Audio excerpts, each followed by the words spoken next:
Hello everyone. My name is Kannan and I am a software developer by profession. I recently started to learn about generative AI and the inner workings, mostly behind the scenes of these LLMs. And in this series of videos, I would like to vlog my learning in this channel. So without any delay, let's go into the video. Now, I have the playground of ChatGPT. If you don't know how to access this playground, I'll provide the link in the description. And if I ask the ChatGPT right now to answer the question who won the IPL in 2025, as of now, the 2025 IPL has not yet taken place. But this is, of course, wrong because IPL 2025 is already over and Royal Challengers Bangalore has won the IPL. This is mainly because the LLMs are trained only up to certain date and all relevant information after the date is not accessible by the LLMs. So now if I ask one more question, provide me the details of the leave policy for the company ChargePoint 12345. As you can see, ChargePoint 12345 is just a made up company by me, and there is no company available in the internet named ChargePoint 12345. And even if a company is available, they won't make their leave policy available directly in the internet. Now, let's see what ChatGPT does. So, as I mentioned, it has provided, I'm sorry, but I do not access to internal or proprietary information about specific companies called ChargePoint. This is also because it doesn't have the relevant context. Now, what we will try to do is we will try to inject the relevant context on top of it. First, I will show you the document. I have a document of ChargePoint 12345 Human Resource Policy Handbook. As you can see, it has an introduction, code of conduct, working hours, and attendance, and then the leave policy. This is basically what we are trying to ask. Now, as you can also see, this document is updated today, which is 29th of June, as of I'm recording this video.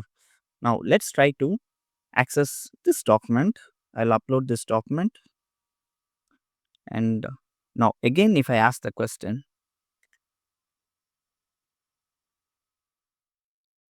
the model is able to access the document and is called document grounding.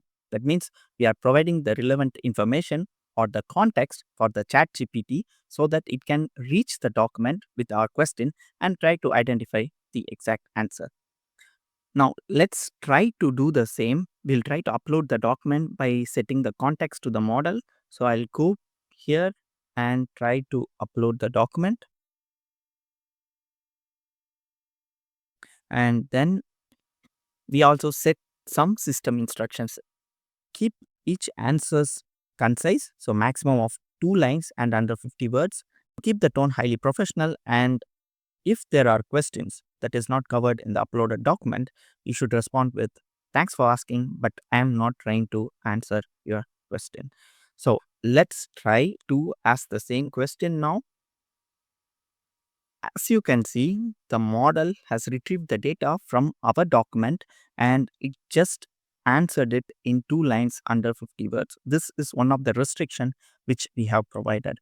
And the leave policy for ChargePoint includes annual leave for 20 hours, sick leave for 10 hours, and parental leave as per regulations. And the answer is also very professional. If I ask,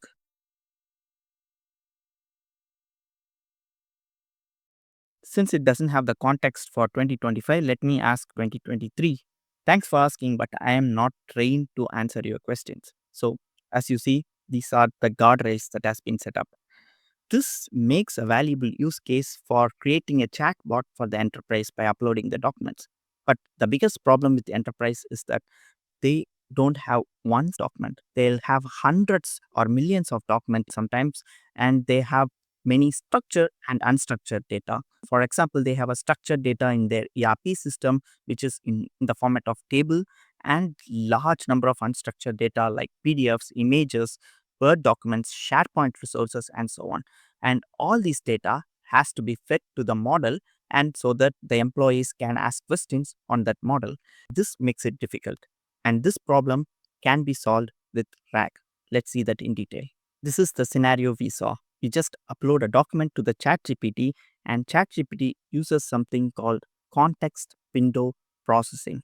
The uploaded file gets loaded into the chat's context window, And the GPT model reads through the file linearly from top to bottom, similar to how a person will skim through a document.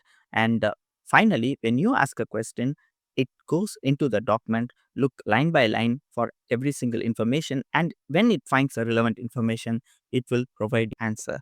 But it doesn't store the document on a long term, and it doesn't chunk or index the file. This is a huge problem, and we will see that why. And it does not use vector search or semantic retrieval, which makes the information retrieval very fast. The problem with context window is it's basically a short-term memory. A context is the amount of information an LLM can look back and reference when creating new information. And these are based on tokens. So let's assume for simplicity's sake, a token is equal to a word. Number of words an LLM can look back. Some of the earlier models can remember only up to 2000 tokens, but modern LLMs and the new models can look back up to 128,000 tokens. The context window looks huge, but the problem is everything is a context. That means here, as you can see, the documents that we upload and then the chat, which is the question that you ask, and the answer the bot provides, and again further questions what you ask. So at some point of time, it will go out of context. Let's say the document is around 200 pages long, then it is easy for the chat window to go out of the context. And when it goes out of the context, it will forget the previous history of our chat, and it can lead to hallucinations or wrong answers. And this is exactly why we need RAG. Without RAG, at some point, the chat window is overloaded and it can lead to hallucinations. But with RAG, what it basically does is it retrieves the data based on chunks and then adds it with the user question so that it makes efficient use of these tokens or context windows. Let me show you an example. Now I am using another model called Notebook LM, and this works on top of RAG. What I'll do is I have already uploaded the same document which we saw in the previous demo.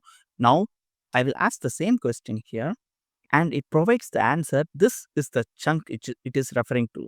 Instead of going through the complete document, it just directly jumps into the chunk that is responsible for providing me the answer. And this is why it saves a lot of context window and the answers remain relevant throughout the chat. A basic comparison between how RAG is better than uploading a document to ChatGPT. As we saw, the size limited based on token limit. This may be 100 pages or 200 pages. Once it goes more than that, the context window will be blown out. We can scale to millions of documents thanks to RAG breaking down the documents into chunks and storing it into vector database, which is easily accessed. And RAG uses smart search, and it doesn't have to skim through the entire documents to find relevant information. The documents uploaded are persisted throughout. If I make a reload to the chat GPT, the context is completely lost, and again you have to upload the documents. Uses relevant chunks to answer, which I showed you with the Notebook LM. It is best used when you want to create a new application like a chatbot for an enterprise which has a large number of structured and unstructured documents. So this is it from this video. Thanks for watching, and I hope to see you all in the next video where we will discuss more about the architecture of RAG and also what exactly RAG is. See you then.